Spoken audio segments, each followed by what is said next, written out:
Ever thought about how one tiny, seemingly insignificant thing can just completely ruin something that's otherwise perfect?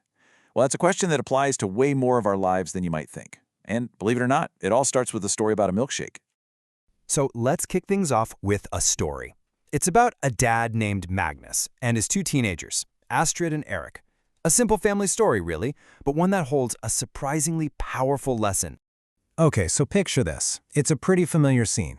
Magnus is in the kitchen, about to whip up his kids' favorite homemade milkshakes. But for weeks now, he's been stuck in this loop, having the same debate with them over and over about the movies they're watching and the music they're listening to.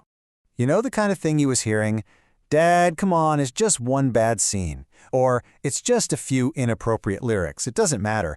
They kept arguing that these little negative parts didn't spoil the whole thing. So Magnus, well, he decided it was time for a little practical demonstration.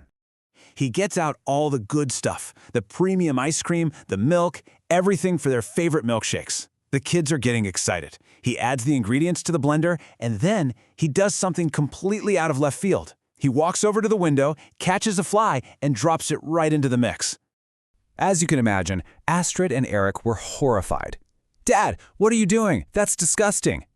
But Magnus, he just calmly hits the blend button, whirring that tiny little fly into the otherwise perfect milkshake.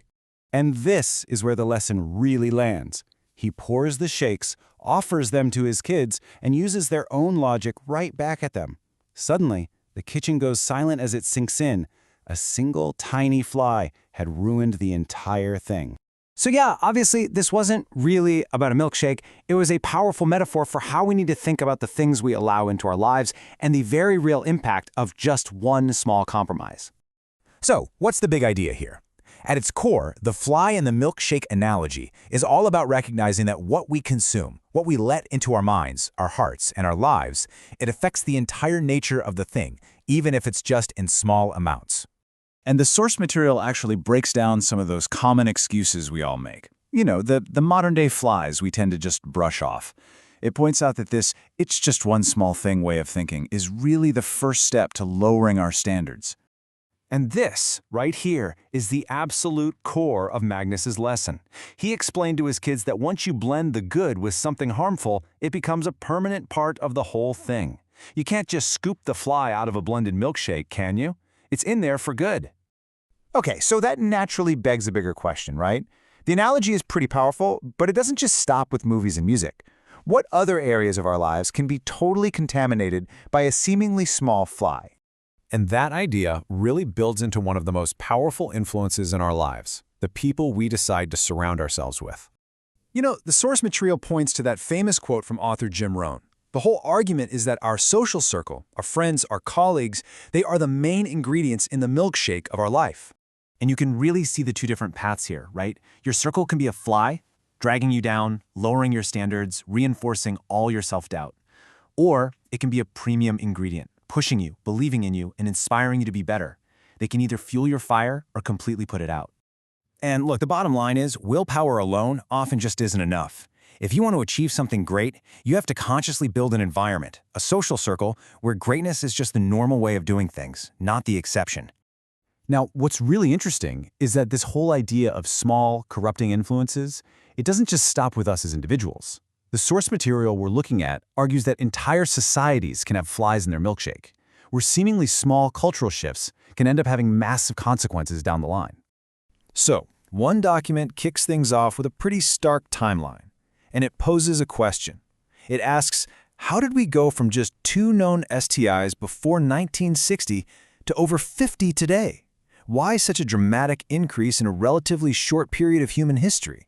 Well, according to this source's perspective, the answer lies in a major shift between two different kinds of lifestyles. On one side, it describes traditional morals, which it defines by things like religious commitment and stable families.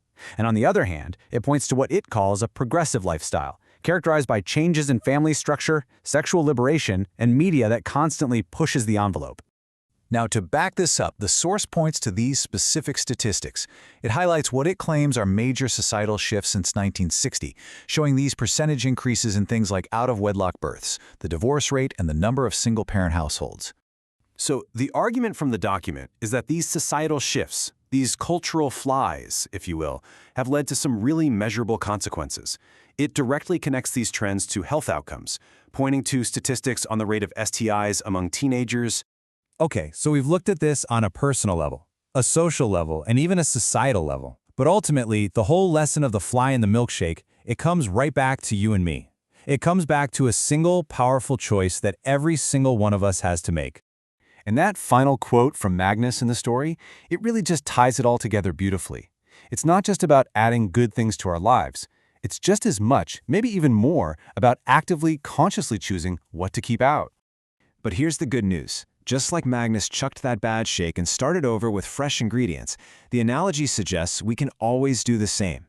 It's about identifying those negative influences, making a real decision to get rid of them, and then being intentional about choosing only the best ingredients for our lives from that day on. So you see, in the end, this was never really about a milkshake at all. It's a challenge to look at our own lives and ask ourselves, what are the small compromises we're making? What are the tiny flies we've been ignoring? And what's the one thing we'll choose to filter out starting today?